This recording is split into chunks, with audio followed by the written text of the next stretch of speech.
Ну, прежде всего, конечно, пойду я на выборы, с этого начну. Потому что я практически, ну, как и многие граждане Абхазии, граждане Российской Федерации, но я пойду, потому что сильная Россия, значит, Абхазия будет хорошо себя чувствовать. Все зависит, конечно же, сильная Россия зависит от сильного лидера.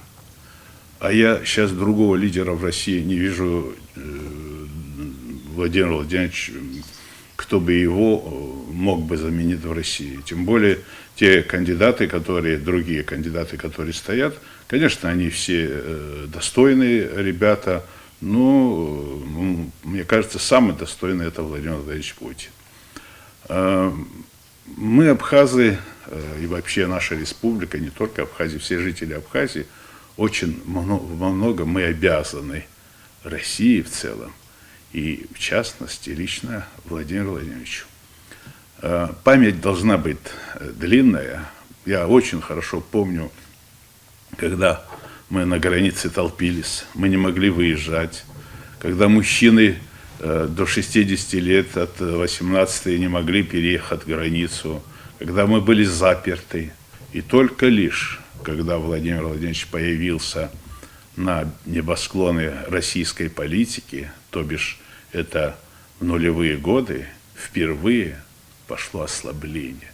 Да, не сняли эмбарго, не сняли эти вещи, но совершенно по-другому начали происходить процессы между Абхазией и Россией. И, в общем-то, потихонечку наше благополучие начало улучшаться. Появились туристы, появились и другие вещи.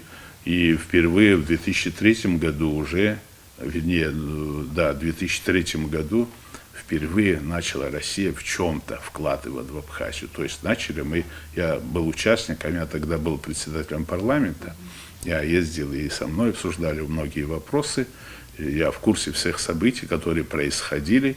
Впервые начали вкладывать, дорогу начали строить, если вы молодой человек, наверное, не помните, но дорога ужасная была. А потом, как вы видите, у нас современная дорога с освещением, со всеми делами. И не только дорога. И дальше больше начала у нас развиваться наша экономика потихонечку. Я думаю, абсолютное большинство нашего населения, если не все наше население, эту кандидатуру поддержит. Ну, я обо всем не хочу говорить, выборы есть выборы, у людей разное мнение, да, может быть, то у нас единое поле, пространство, где мы комфортно можем существовать. Мы в России учимся, мы в России достигаем определенные свои амбиции, мы решаем многие экономические и другие вопросы, бизнес-вопросы и так далее. Все это связано с Россией. Для нас Россия – это целый мир. И это мы должны знать всегда.